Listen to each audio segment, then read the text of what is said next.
Hello students. आज हम बात करेंगे स्विट्जरलैंड की संघीय कार्यपालिका के विषय में।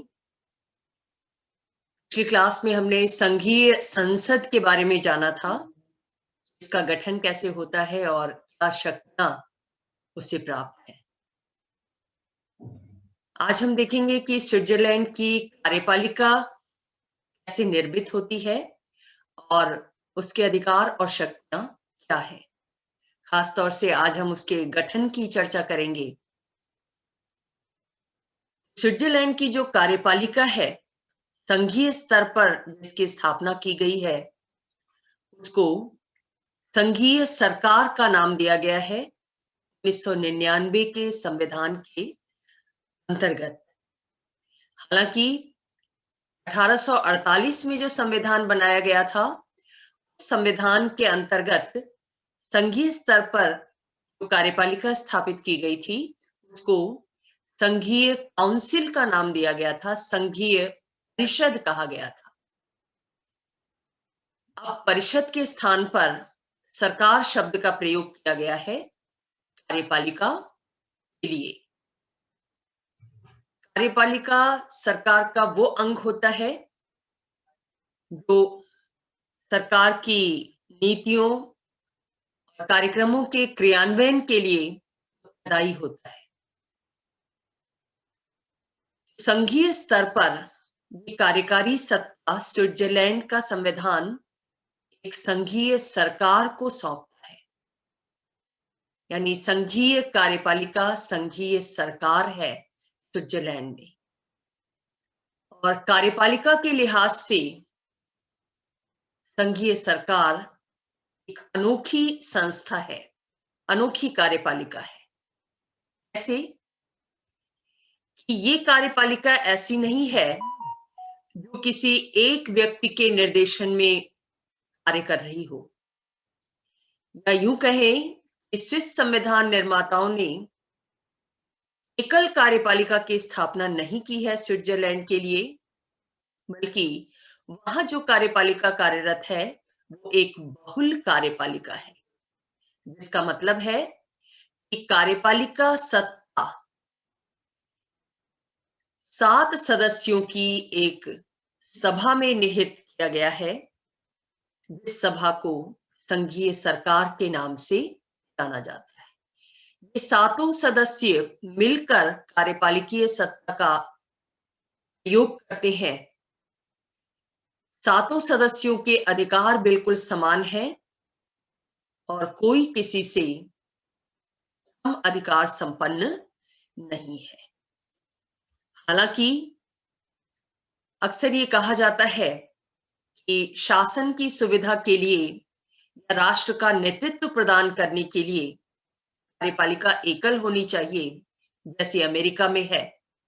सारी कार्यपालिकीय सत्ता एक राष्ट्रपति में निहित है, ऐसा कहा जाता है। लेकिन स्विट्जरलैंड के जो संविधान निर्माता थे वो इस तर्क से सहमत नहीं थे कि एक व्यक्ति के हाथ में कार्यकारी सत्ता होगी, वो ज्यादा कुशलता पूर्वक कार्य कर सकेगा, राष्ट्र को ज्यादा अच्छा नेतृत्व प्रदान कर सकेगा और देश के लोग उस व्यक्ति के प्रति अपनी निष्ठा प्रदर्शित कर सकेंगे। इस संविधान निर्माता इस तर्क से सहमत नहीं थे, या यूं कहें कि स्विट्जरलैंड के लोग, नागरिक भी और संविधान निर्माता भी, दोनों ही प्रजातंत्रीय भावना से बहुत ज्यादा युक्त थे। इसीलिए उनके द्वारा यह समझा गया कि अगर कार्यकारी सत्ता किसी एक व्यक्ति के हाथ में निहित की जाती है, तो हो सकता है कि उसके द्वारा मनमाने ढंग से सत्ता का प्रयोग किया जाए। इसीलिए उन्होंने कार्यकारी सत्ता को 7 सदस्यों के मध्य विभाजित कर दिया। ये जो 7 सदस्य संघीय सरकार के होते हैं, संघीय कार्यपालिका के होते हैं, इनमें से ही एक सदस्य 1 वर्ष के लिए राष्ट्रपति चुना जाता है, यानी संघीय सरकार का अध्यक्ष चुना जाता है।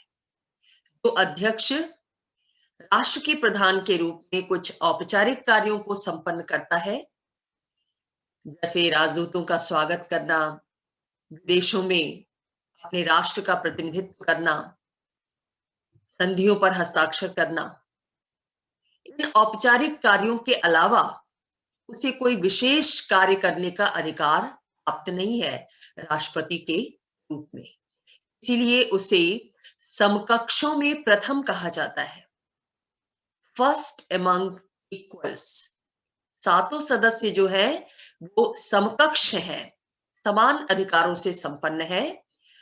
उन समान अधिकारों से युक्त संस्था में पहला स्थान अध्यक्ष का है, और वो इसलिए कि जहां पर राष्ट्र का प्रतिनिधित्व करने की जरूरत होती है वहां उस व्यक्ति को सामने लाया जा सके, ये सोचकर उसको ये दर्जा प्रदान किया गया है।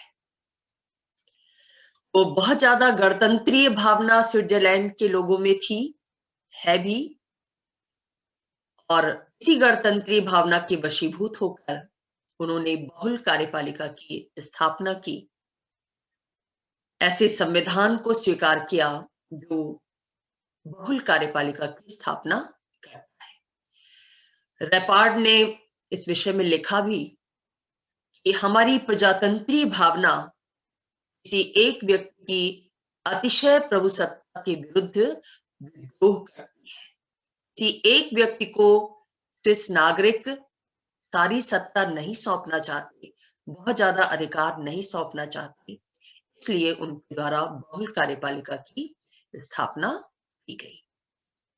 दूसरे, स्विट्जरलैंड की जो कार्यपालिका है, संघीय सरकार, व्यवस्थापिका के साथ संबंधों की दृष्टि से भी वो एक अनूठी संस्था है। आमतौर पर हम देखते हैं कि संसदीय शासन व्यवस्था में व्यवस्थापिका और कार्यपालिका के मध्य घनिष्ठ संबंध पाए जाते हैं, जबकि इसके विपरीत जो अध्यक्षात्मक लोकतंत्र होता है उसमें विधायिका और कार्यपालिका एक दूसरे से पृथक होते हैं, यानी वहां शक्ति पृथक्करण का सिद्धांत लागू होता है।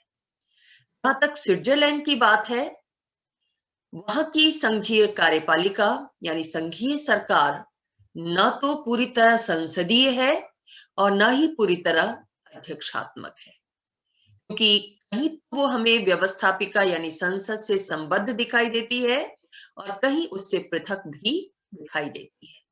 अध्यक्षात्मक शासन के समान कार्यपालिका का कार्यकाल निश्चित है संविधान की तरफ से, और सामान्य परिस्थितियों में 4 वर्ष की अवधि से पहले उसको भंग नहीं किया जा सकता।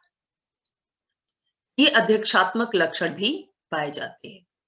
आगे हम डिटेल में देखेंगे कि कौन से अध्यक्षात्मक शासन के लक्षण संघीय सरकार में देखने को मिलते हैं और कहां वह संसदीय शासन की विशेषताओं से युक्त है। दोनों तरह की शासन व्यवस्थाओं के गुणों से संपन्न है ये संस्था, और इसीलिए प्रोफेसर स्ट्रॉन्ग ने लिखा कि ये विश्व की वैधानिक पद्धतियों में सर्वाधिक अनुपम है, अतुलनीय है। इसके समान किसी और देश में कार्यपालिका नजर नहीं आती। इस अनूठी संस्था का गठन कैसे होता है, इसको आज हम देखेंगे। संघीय सरकार गठित होती है निर्वाचन के आधार पर। 7 सदस्य होते हैं इस संघीय सरकार में, जिन 7 सदस्यों का निर्वाचन किया जाता है। इसके द्वारा? संघीय संसद के द्वारा।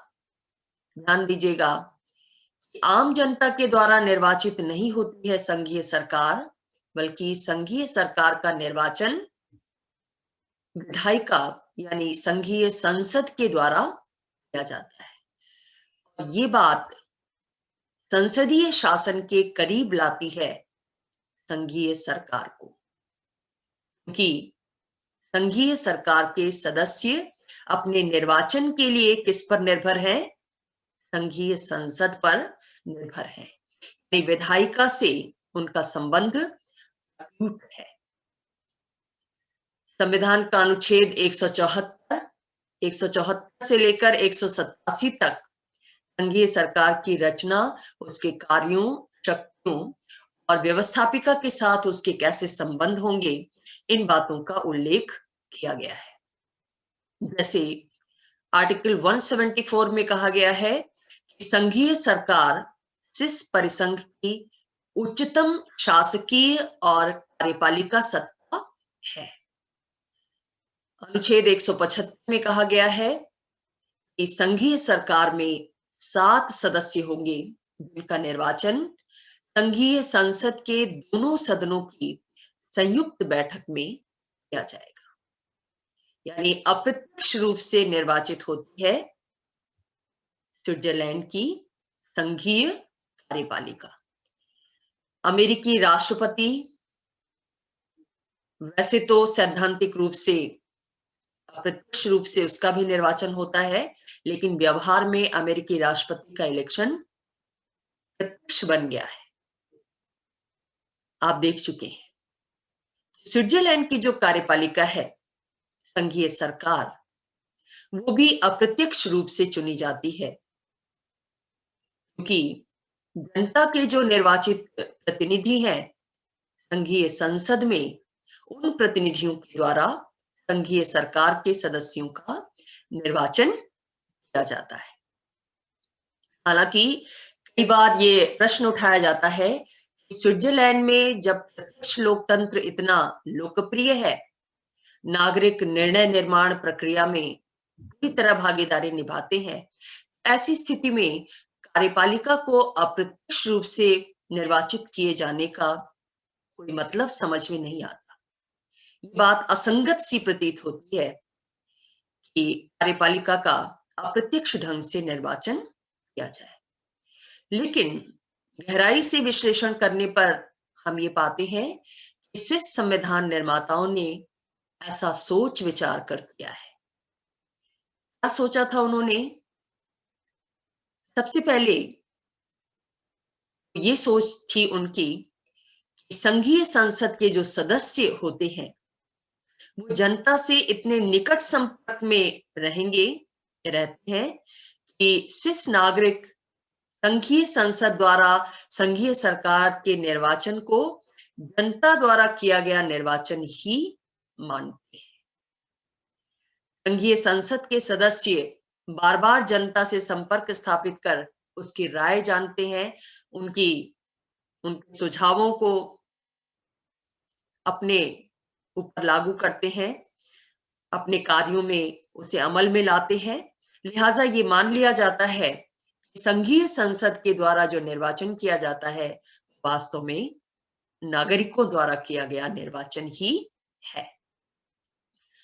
दूसरी वजह ये थी अप्रत्यक्ष निर्वाचन के पीछे, संविधान निर्माता ये चाहते थे कि संघीय कार्यपालिका राजनीतिक दलबंदी से मुक्त हो।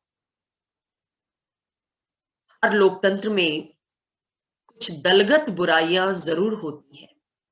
राजनीतिक दलों के द्वारा चुनाव लड़ने के नाम पर, चुनाव जीतने के लिए इस तरह के हथकंडे अपनाए जाते हैं, इस तरह का प्रचार और दुष्प्रचार किया जाता है, इससे आप सब वाकिफ हैं। दलबंदी की बुराइयों से मुक्त रखना चाहते थे स्विट्जरलैंड के संविधान निर्माता, खासतौर से कार्यपालिका को। इसीलिए उन्होंने प्रत्यक्ष निर्वाचन की व्यवस्था की, क्योंकि प्रत्यक्ष निर्वाचन बिना दलबंदी में फंसे संभव नहीं हो सकता। इसलिए उन्होंने अप्रत्यक्ष निर्वाचन की व्यवस्था कर दी, प्रत्यक्ष निर्वाचन का प्रावधान नहीं किया। तीसरे, संविधान निर्माता ये भी चाहते थे कि जो संघीय सरकार चुनी जाए उसमें ऐसे लोग हों जिनको पर्याप्त ज्ञान हो और जिन्हें राजनीतिक जीवन का अनुभव भी हो। अक्सर आम जनता में इतनी क्षमता नहीं समझी जाती, वो अनुभवी और ज्ञानी लोगों को चुनकर भेजे। इसीलिए ये अधिकार संघीय संसद के सदस्यों को दिया गया, जिनके बारे में अपेक्षा की जाती है वो सही लोगों का चयन करेंगे, अनुभवी लोगों का चयन करेंगे, ज्ञानी लोगों का चयन करेंगे। तो इन वजहों से स्विट्जरलैंड में संघीय कार्यपालिका का निर्वाचन प्रत्यक्ष रखा गया, प्रत्यक्ष नहीं रखा गया। संघीय संसद के सदस्यों के द्वारा संघीय सरकार के सदस्यों का निर्वाचन किया जाता है, और ये निर्वाचन अपने में से ही करती है संघीय संसद। साधारणतया संघीय संसद के जो मेंबर्स होते हैं वही संघीय सरकार के सदस्य के रूप में निर्वाचित होते हैं। ये बात भी संसदीय व्यवस्था के करीब है, क्योंकि संसदीय शासन में भी कार्यपालिका के लिए क्या आवश्यक माना जाता है, उसे संसद का सदस्य होना चाहिए। हालांकि स्विट्जरलैंड में संघीय सरकार के सदस्य के रूप में निर्वाचित होने के बाद सदस्य संसद की सदस्यता से त्यागपत्र दे देते हैं, वो आगे उसके सदस्य नहीं रहते, जबकि संसदीय शासन में जो मंत्रीगण होते हैं वो संसद का सदस्य बने रहते हैं। इस तरह से निर्वाचन होता है संघीय सरकार के सदस्यों का संघीय संसद के द्वारा। संघीय सरकार यानी कार्यपालिका का सदस्य बनने के लिए योग्यताएं क्या होनी चाहिए? संविधान ये कहता है कि कोई भी स्विस नागरिक जो प्रतिनिधि सभा का सदस्य निर्वाचित होने की अर्हता रखता हो, योग्यता रखता हो, वो संघीय सरकार का सदस्य निर्वाचित हो सकता है। अनुच्छेद 175 ये व्यवस्था करता है कि संघीय सरकार के सदस्यों का निर्वाचन करते समय संघीय संसद को इस बात का ध्यान रखना चाहिए कि स्विट्जरलैंड के जितने भी भौगोलिक क्षेत्र हैं जो कैंटन्स और कम्यून्स में विभाजित है, सभी भौगोलिक क्षेत्रों का प्रतिनिधित्व हो जाए। साथ ही जितनी भी भाषाएं बोली जाती हैं स्विट्जरलैंड में, उन भाषाओं के लोगों को भी सरकार में प्रतिनिधित्व मिल जाए। अक्सर जो सांस्कृतिक समूह होते हैं, भाषाई समूह होते हैं, उनकी ये इच्छा होती है कि राष्ट्रीय सरकार में उनका प्रतिनिधित्व जरूर हो, और इसी इच्छा को ध्यान में रखते हुए संविधान के अंतर्गत ये व्यवस्था की गई है कि संघीय सरकार में विभिन्न भौगोलिक क्षेत्रों के साथ साथ विभिन्न भाषा भाषियों को भी प्रतिनिधित्व मिल जाए। इस संबंध में परंपरा क्या स्थापित है? पहली परंपरा यह है कि स्विट्जरलैंड के जो दो सबसे बड़े कैंटन्स हैं, बर्न और ज्यूरिच, इन दोनों कैंटन्स का संघीय सरकार में हमेशा प्रतिनिधित्व होता है। स्विट्जरलैंड संघ में 26 कैंटन्स हैं, और ये जरूरी नहीं है कि 26 कैंटन्स को संघीय सरकार में हमेशा प्रतिनिधित्व मिले, क्योंकि संघीय सरकार के सदस्यों की संख्या केवल 7 ही है। संसदीय देशों में क्या होता है कि मंत्रिमंडल बहुत बड़ा होता है, मंत्री के रूप में बहुत सारे समूहों को प्रतिनिधित्व दिया जा सकता है। लेकिन चूंकि स्विट्जरलैंड की संघीय सरकार के सदस्यों की संख्या 7 है, इन 7 सदस्यों में से सभी कैंटन्स को प्रतिनिधित्व मिल जाएगा, इस बात की गारंटी नहीं होती। लेकिन कोशिश ये की जाती है कि जो सबसे बड़े कैंटन्स हैं, बर्न और ज्यूरिच, जिनकी जनसंख्या सबसे ज्यादा है, उसका कोई ना कोई प्रतिनिधि जरूर संघीय सरकार में निर्वाचित हो जाए। एक परंपरा तो ये है। दूसरी परंपरा ये भी स्थापित है कि संघीय सरकार में कम से कम 4 जर्मन भाषा भाषी, 2 फ्रेंच भाषा भाषी और 1 इटालियन भाषा भाषी जरूर हो। संघीय सरकार के सदस्य, जैसा आप जान चुके हैं, संघीय संसद के सदस्यों में से ही निर्वाचित होते हैं और निर्वाचित होने के बाद वो संसद की सदस्यता से त्याग पत्र दे देते हैं। एक योग्यता भी निर्धारित की गई है संघीय सरकार के सदस्यों के लिए। वो कैंटन्स की सरकारों के अधीन किसी लाभ के पद को प्राप्त नहीं कर सकते और न ही उन्हें किसी प्रकार का व्यवसाय करने की अनुमति है।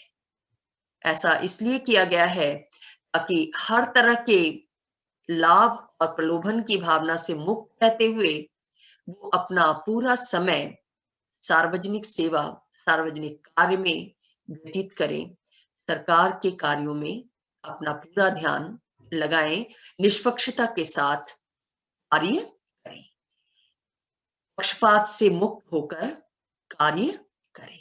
इसलिए ये योग्यता निर्धारित की गई है। जहां तक उसके कार्यकाल की बात है, संघीय सरकार का कार्यकाल संविधान द्वारा 4 वर्ष निश्चित किया गया है। ये व्यवस्था भी अध्यक्षात्मक शासन के अनुरूप है। अमेरिका जैसे अध्यक्षात्मक शासन व्यवस्था वाले देश में भी हम ये देखते हैं कि कार्यपालिका यानी राष्ट्रपति का कार्यकाल 4 वर्ष निश्चित किया गया है। लेकिन क्योंकि स्विट्जरलैंड में संसदीय शासन के गुणों को भी अपनाया गया है, इसलिए संघीय सरकार के कार्यकाल को प्रतिनिधि सभा के कार्यकाल पर भी निर्भर बनाया गया है।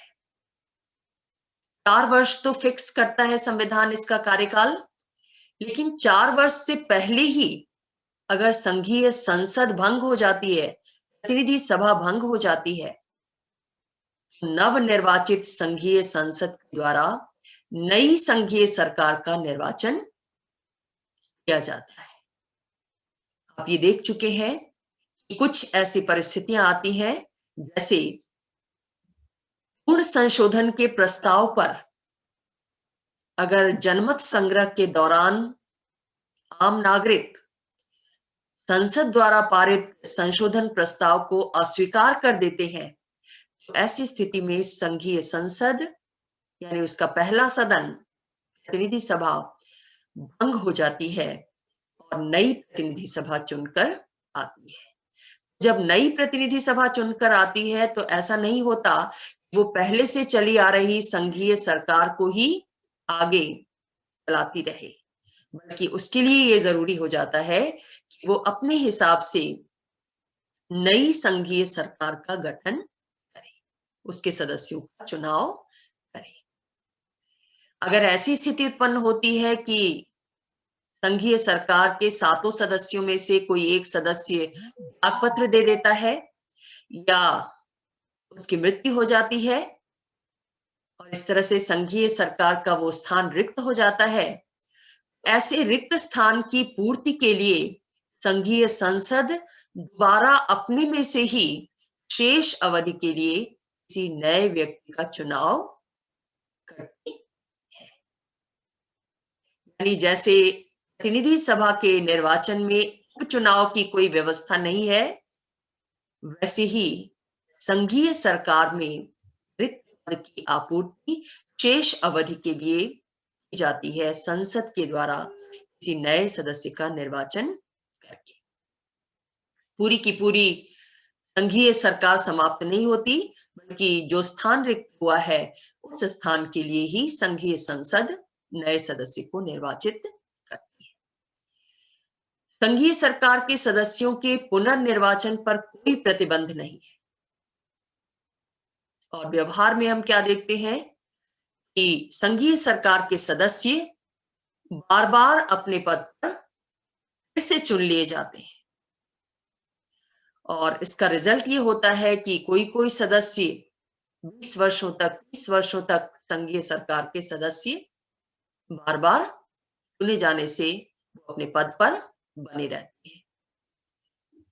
इसका लाभ देश को मिलता है क्योंकि संघीय सरकार में कार्य करने वाले लोग अनुभवी होते हैं, योग्य होते हैं। उनके अनुभव और ज्ञान को ध्यान में रखकर ही संघीय संसद द्वारा उनका निर्वाचन किया जाता है। बार बार पुनर्निर्वाचित कर दिए जाते हैं संघीय सरकार के सदस्य, क्योंकि संविधान उनके पुनर्निर्वाचन पर कोई प्रतिबंध नहीं लगाता है। अमेरिका जैसे देश में आप देखते हैं, अगर तुलना करें आप कार्यकाल की, अमेरिकी संविधान 2 बार तो अलाउ करता है राष्ट्रपति पद पर चुने जाने के लिए। कोई व्यक्ति अगर एक बार राष्ट्रपति पद पर चुना गया है तो दोबारा फिर से वो इलेक्शन लड़ सकता है और चुना जा सकता है, लेकिन तीसरी बार पुनर्निर्वाचन पर प्रतिबंध है वहां पर। इसी बार वो राष्ट्रपति नहीं बन सकता। जिन राष्ट्रपतियों ने प्रयास किया भी, लेकिन वो सफल नहीं हो सके। स्विट्जरलैंड में ऐसा नहीं है। संघीय सरकार के सदस्य बार बार चुने जा सकते हैं और हकीकत ये है वो तब तक अपने पद पर बने रहते हैं, संघीय संसद उन्हें तब तक निर्वाचित करती रहती है जब तक वे स्वेच्छा से पत्र न देना पाए। इसका लाभ देश को मिलता है, उनके अनुभव, उनके ज्ञान का लाभ पूरा देश उठाता है संघीय सरकार के सदस्य के रूप में। जहां तक विशेषाधिकारों और उन्मुक्तियों का प्रश्न है, संघीय सरकार के सदस्यों को वही विशेषाधिकार और उन्मुक्तियां प्राप्त हैं जो संघीय संसद के सदस्यों को प्राप्त होती है। अपने कार्यकाल के दौरान संघीय सरकार के सभी सदस्य सैनिक सेवा से मुक्त हैं। आपने संघीय संसद पढ़ते समय देखा कि स्विट्जरलैंड की संघीय संसद को इस बात का अधिकार है कि वो अनिवार्य सैनिक सेवा की घोषणा कर सकती है। हर नागरिक के लिए जीवन के किसी न किसी दौर में सेना में अपनी सेवा देनी आवश्यक होगा, ऐसी घोषणा उसके द्वारा की जा सकती है। लेकिन संघीय सरकार के सदस्य उसकी इस घोषणा से मुक्त होते हैं। उन्हें बाध्य नहीं किया जा सकता कि वो देश के लिए सैनिक सेवा दे सके। साथ ही उनके विरुद्ध कोई मुकदमा भी नहीं चलाया जा सकता, जैसा कि आमतौर पर सभी देशों में कार्यपालिका को ये विशेषाधिकार प्राप्त होता है। हाँ, ये जरूर है कि अगर संघीय सरकार के सदस्य अपनी इच्छा से अपने विशेषाधिकारों का त्याग कर देते हैं तो उनके विरुद्ध फौजदारी अभियोग चलाया जा सकता है, अदरवाइज नहीं।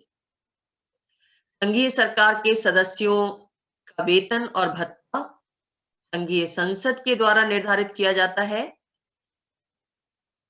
और 55 वर्ष या इससे अधिक आयु के व्यक्तियों को, जो संघीय सरकार के सदस्य हैं और संघीय सरकार में सेवा देते हुए उन्हें 10 वर्ष से ज्यादा व्यतीत हो चुके हैं, ऐसी स्थिति में उन्हें निवृत्त वेतन दिया जाता है, यानी पेंशन दी जाती है। ऐसा माना जाता है कि बहुत सिंपल लाइफ जीते हैं संघीय सरकार के सदस्य, उन्हें बहुत ज्यादा वेतन की आवश्यकता नहीं होती, पूरी तरह से निर्लिप्त भाव से वो देश की सेवा में संलग्न होते हैं। संघीय सरकार के जो पदाधिकारी होते हैं, उन पदाधिकारियों में एक अध्यक्ष होता है और एक उपाध्यक्ष होता है। इस अध्यक्ष और उपाध्यक्ष का चुनाव भी संघीय संसद के द्वारा किया जाता है 1 वर्ष के लिए। संघीय सरकार का कार्यकाल 4 वर्ष होता है, लेकिन अध्यक्ष और उपाध्यक्ष का कार्यकाल 1 वर्ष होता है और संघीय सरकार जो अध्यक्ष होता है वही स्विस राज्य मंडल का राष्ट्रपति कहलाता है। ये अध्यक्ष लगातार 2 वर्ष के लिए अध्यक्ष नहीं चुना जा सकता है। हालांकि 1 से अधिक बार अध्यक्ष के रूप में उसका चुनाव हो सकता है।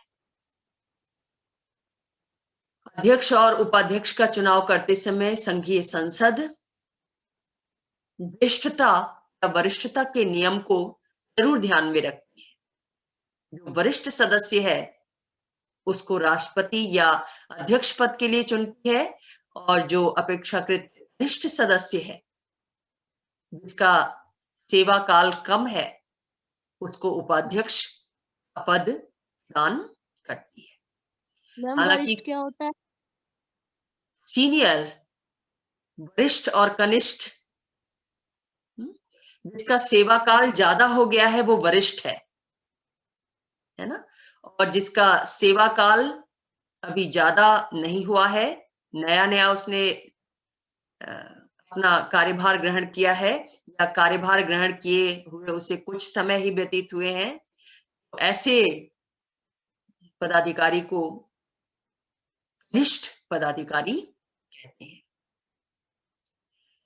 और ये वरिष्ठता और कनिष्ठता हर डिपार्टमेंट में होती है।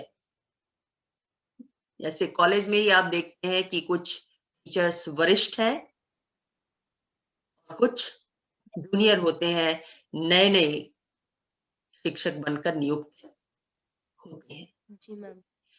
ऐसे ही संघीय सरकार में कुछ सदस्य ऐसे होते हैं जो बार बार चुने जाने की वजह से लंबे समय तक अपनी सेवा दिए हुए होते हैं, और कुछ सदस्य ऐसे होते हैं जो पहली बार दूसरी बार संघीय सरकार के सदस्य बनते हैं। ऐसे सदस्य कनिष्ठ सदस्य कहलाते हैं। ऐसा नहीं होता कि जो सदस्य पहली बार संघीय सरकार के लिए निर्वाचित हुआ हो उसको अध्यक्ष बना दिया जाए, संघीय संसद उसे अध्यक्ष के रूप में निर्वाचित कर ले। ऐसा करना वरिष्ठता के सिद्धांत का उल्लंघन होगा। इसलिए संघीय संसद जब भी अध्यक्ष और उपाध्यक्ष का चुनाव करती है वो हमेशा इस बात को ध्यान में रखती है कि अध्यक्ष पद पर जिसका चुनाव किया जाए वो संघीय सरकार का वरिष्ठतम सदस्य होना चाहिए, सबसे अनुभवी सदस्य होना चाहिए, और उससे कम अनुभव वाले व्यक्ति को उपाध्यक्ष का पद प्रदान किया जाए। इससे क्या होता है, सदस्यों का सम्मान बना रहता है।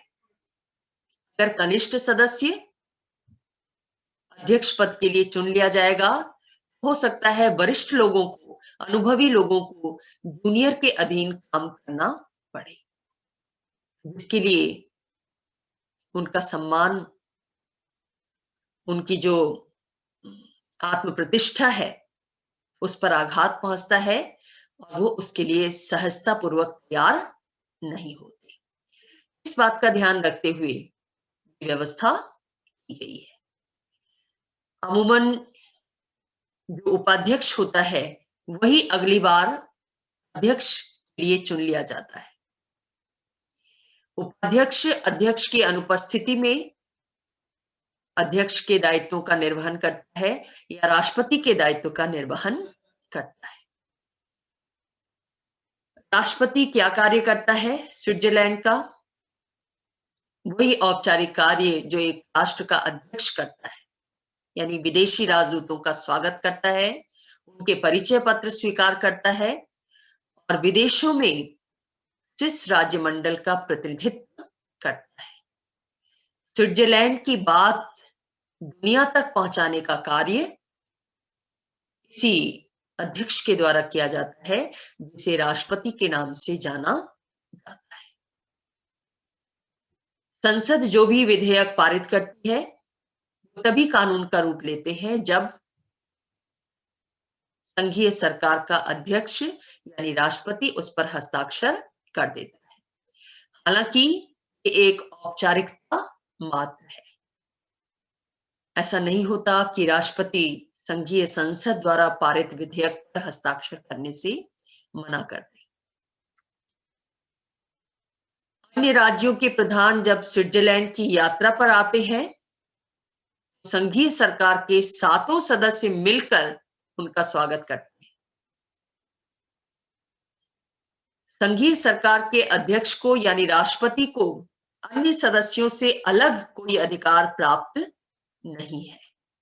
हालांकि जब कभी भी संघीय सरकार में किसी विषय पर लड़ाई पड़ती है, यानी पक्ष और विपक्ष दोनों में बराबर बराबर मत पड़ते हैं, ऐसी स्थिति में निर्णायक मत का प्रयोग उसके द्वारा किया जाता है। वो भी अन्य सदस्यों के समान ही एक विभाग का प्रधान होता है और यहाँ तक उसे अन्य सदस्यों के विभागीय कार्यों के निरीक्षण का अधिकार भी प्राप्त नहीं है। संसदीय शासन में क्या होता है, प्रधानमंत्री जो वास्तविक कार्यपालिका का प्रधान होता है, मंत्रिमंडल का प्रधान होता है, वो अपने हिसाब से मंत्रियों के मध्य विभागों का बंटवारा करता है, उनमें जब चाहे तब परिवर्तन कर सकता है। लेकिन स्विट्जरलैंड में जो संघीय सरकार का अध्यक्ष है, उसे ये अधिकार प्राप्त नहीं है। वो अपने सदस्यों को उनके कार्यों के विषय में सुझाव तो दे सकता है, लेकिन कोई आदेश जारी नहीं कर सकता। उन सुझावों को मानना या ना मानना संबंधित सदस्य की इच्छा पर निर्भर करता है कि वो राष्ट्रपति के द्वारा, अध्यक्ष के द्वारा दिए गए सुझाव को माने या ना माने। आदेश हमेशा बाध्यकारी होता है, सुझाव बाध्यकारी नहीं होता। प्रधानमंत्री मंत्रियों को आदेशित कर सकता है और मंत्रियों के लिए उस आदेश का पालन करना अनिवार्य हो जाता है, लेकिन स्विट्जरलैंड में ऐसा नहीं है। स्विट्जरलैंड में राष्ट्रपति विभाग के सदस्यों को, विभाग के अध्यक्षों को सुझाव तो दे सकता है, आदेश नहीं दे सकता। जो कार्यपालिका के 7 सदस्य होते हैं, वो शासन के किसी न किसी विभाग के प्रमुख होते हैं, अध्यक्ष होते हैं, और विभागीय प्रमुख के रूप में, विभागीय अध्यक्ष के रूप में उनकी पूरी जिम्मेदारी अपने विभाग के कार्यों के प्रति बनती है।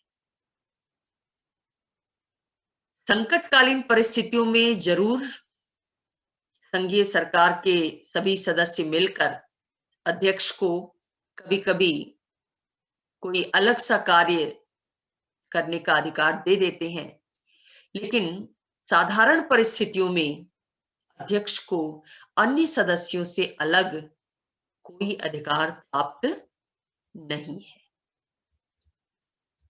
इस तरह से स्विट्जरलैंड की संघीय कार्यपालिका का गठन होता है।